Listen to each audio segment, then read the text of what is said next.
and the indictment they made of the two-party system, I think still rings pretty true in my mind.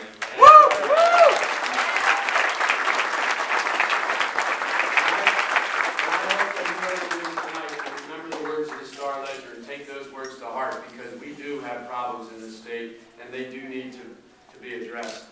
You know, when we started this campaign, we pledged to be honest with you and honest with the voters in New Jersey. We pledged to run a positive campaign. We pledged to give detailed solutions to the problems and the difficult issues we face.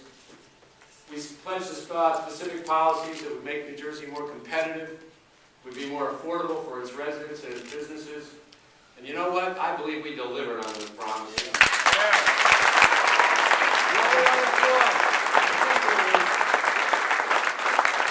Particularly offering a detailed plan to rebalance our tax system and cut the property taxes, the income taxes, and the corporate taxes that are driving people and businesses out of this state. New Jersey is in dire financial straits. Most voters know this too well. Even if our politicians shy away from the truth, we've been living beyond our means in this state governmentally for far too long.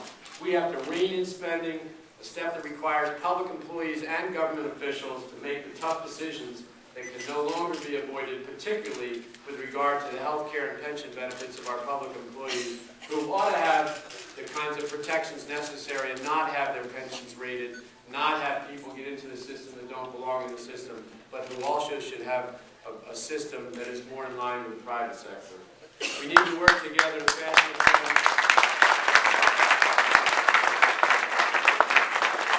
We need to work together to fashion a plan for financing the future transportation projects, a decision that we put off for years because of political jockeying. We must stop borrowing to finance open space preservation, a cause that many of you know is very dear to my heart, by keeping our promise to create a dedicated source of funding for urban space.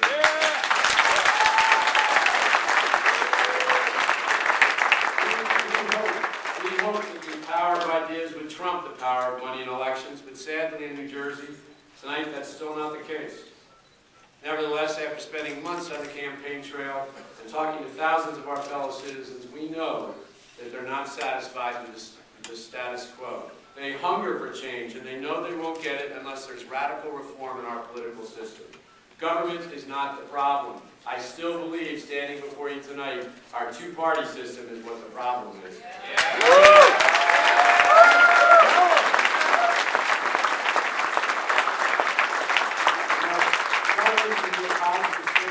Government can be a positive force in our society, but in order to make it so, we need to elect independent thinking people, candidates not tied to party ideology and beholden to special interests. All that we know. What we didn't know, and unfortunately I'd say this tonight, regardless of who wins, what we didn't know is Republicans and Democrats will do anything to win an election. The corrosive nature of this campaign is something we should all be ashamed of, and we should work day and night to stop.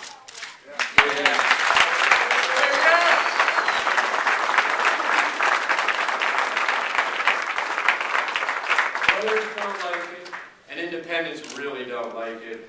And I think they respond by staying home. And if you look at tonight, low voter turnout. Why do you have low voter turnout? People were disgusted with the nature of the charges, the allegations, the negative campaigning, all this nonsense about robocalls, and all this nonsense about who shot John and whose driving record was worse and who was given a loan to somebody.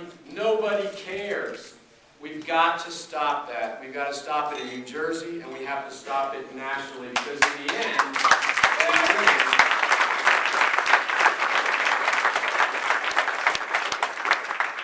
end, we are all losers. We are all losers.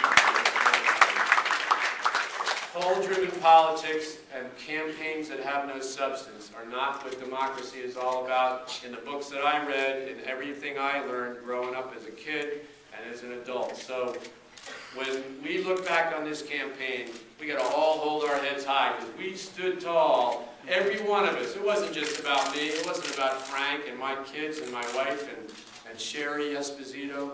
This was about New Jersey and the need to talk about the issues that face this state, the need to say what needs to be said to fix New Jersey and to clean up not only the mess that's been created from the standpoint of our policies, but also how we conduct our lives and how we conduct our campaign. So I, for one, will get behind whoever wins this race tonight, and I will do what I can, if asked, by the way, by either party.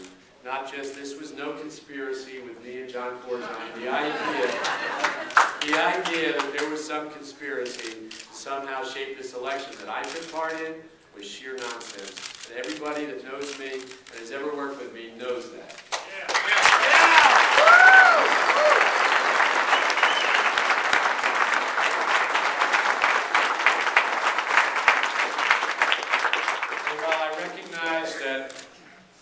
Right to say what they want.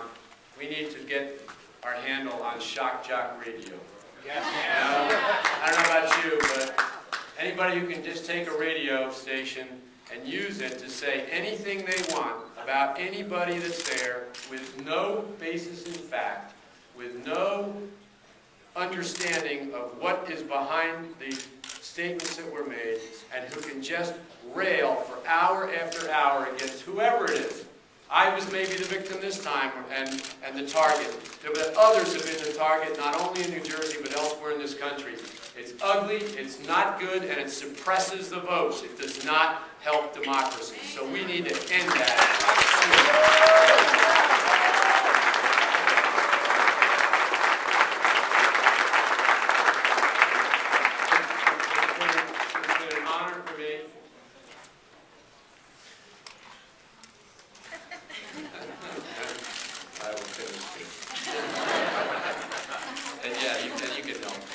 No, it's been an honor for me to have all of you help me. It's been an honor to be part of this. It's been an honor to take on the issues that face this state. And it'll be an honor for me to continue to serve in a capacity as I hope anybody else that's asked by anybody who's serving us in government, whether it's the President of the United States or a governor of this state, if you're called upon to serve, you ought to think seriously about doing it. So I thank you all from the bottom of my heart, and now it's time to have a drink or two.